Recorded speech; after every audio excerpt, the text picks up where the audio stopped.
Hey guys, I was thinking that we would film an update video of everything that we are doing for this past quarter and things that we changed, because we changed everything. Nothing stuck.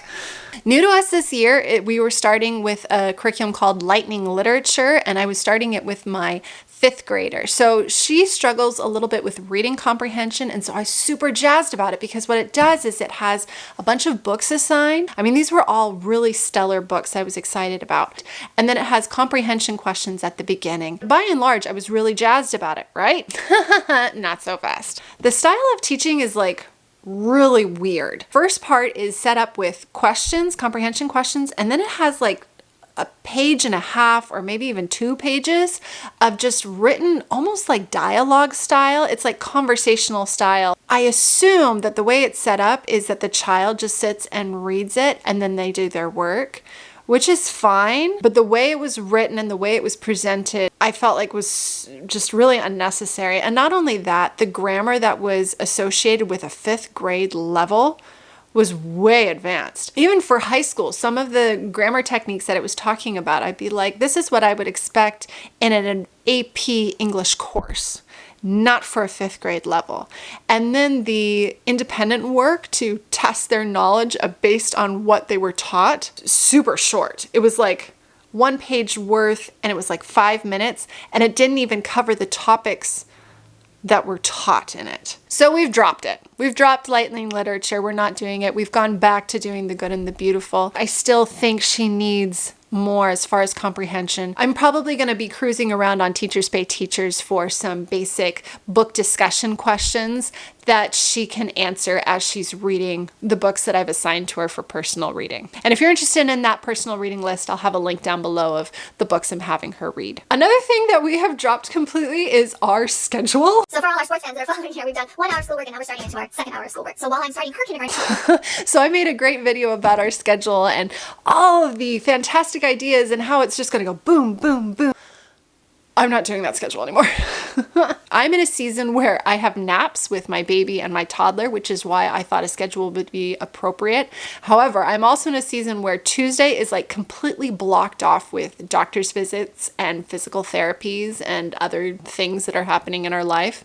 And then on Thursday, we are gone all day with our homeschool co-op. And then Friday, I have increasingly found we are doing a lot more field trips and going out and exploring and hiking and just doing things. And it always seems to land on Friday, which means that's 3 days not following the schedule I have put together. We have just fallen into a routine where I do loop scheduling. We're just facing too many interruptions in our school day for a schedule to really be worth it. So hopefully maybe in January we'll reapproach it, because by then we will be dropping a couple of therapies. Our Tuesday will open up.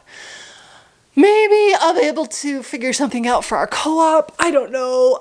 Oh my gosh, I don't even know. I don't even want to go into it. So we are currently shopping for co-ops. Have you ever shopped for a co-op? We have a co-op that we have been going to consistently for the last 3 years, but it is taking up a significant portion of my time. And I've also realized that my kids aren't developing the friendships that I would like them to.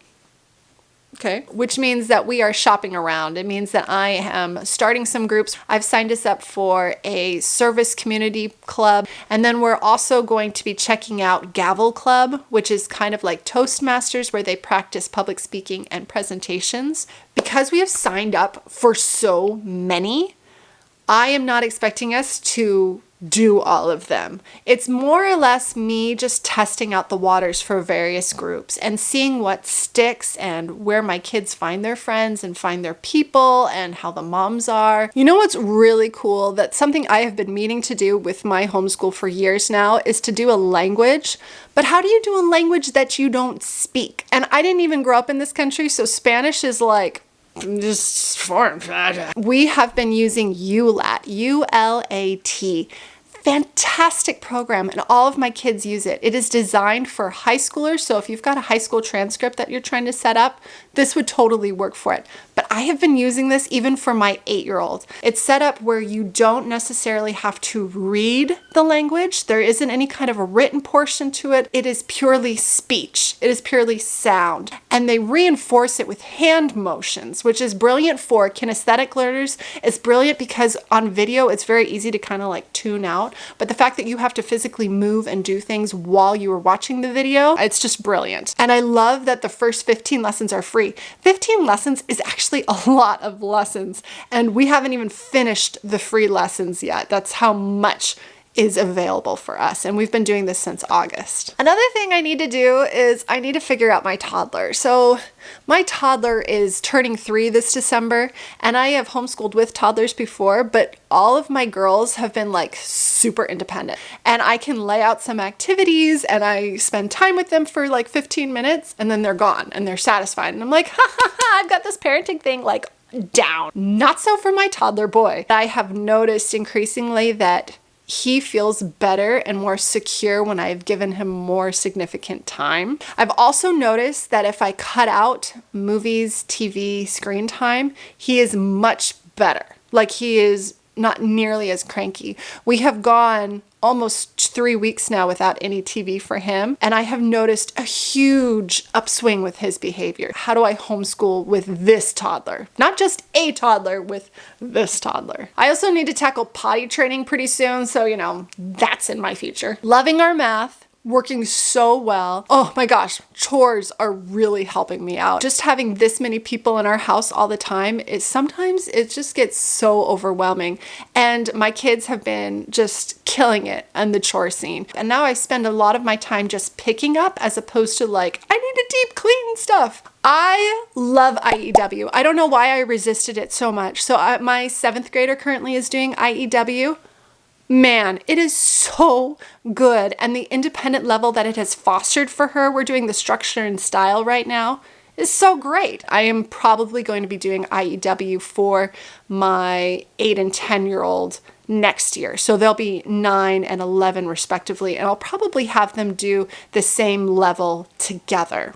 It's kind of where I'm feeling it. Also, I am using these new spelling books that Gina from Gina B Homeschooling recommended on her channel. These are phenomenal. I've been using them to supplement the good and the beautiful for my younger age kids, and I love the way it is laid out. The way it intuitively shows definitions, talks about synonyms, antonyms, and the fact that it's almost like a puzzle. It is very, very enjoyable. And it's so easy. I mean, it takes no time at all. 5 minutes tops. I love that it's cheap. I love that it's available on Amazon.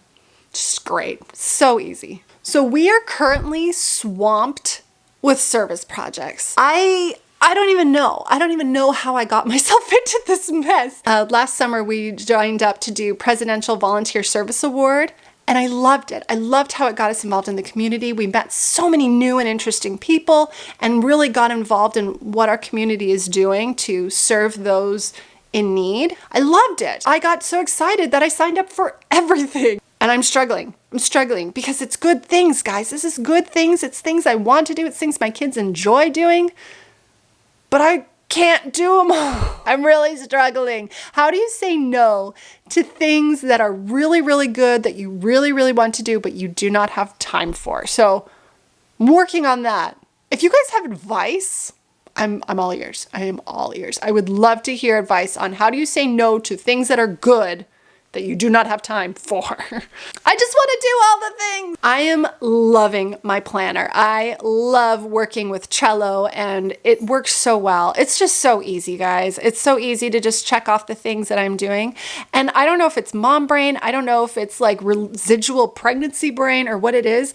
But some of my kids, I'm like, did we even do school? I don't even remember. And I can look at my Trello and be like, oh yeah, we did. I checked all this stuff off, and this is what we did. And I'm like, haha, it's almost like a freebie. Like it happened, but I kind of like blacked out from it. It's like the 70s. I love this planner so much. And in fact, if you're interested in seeing how I laid it out and how it works, and if you want a Trello planner similar, I definitely watch this video next.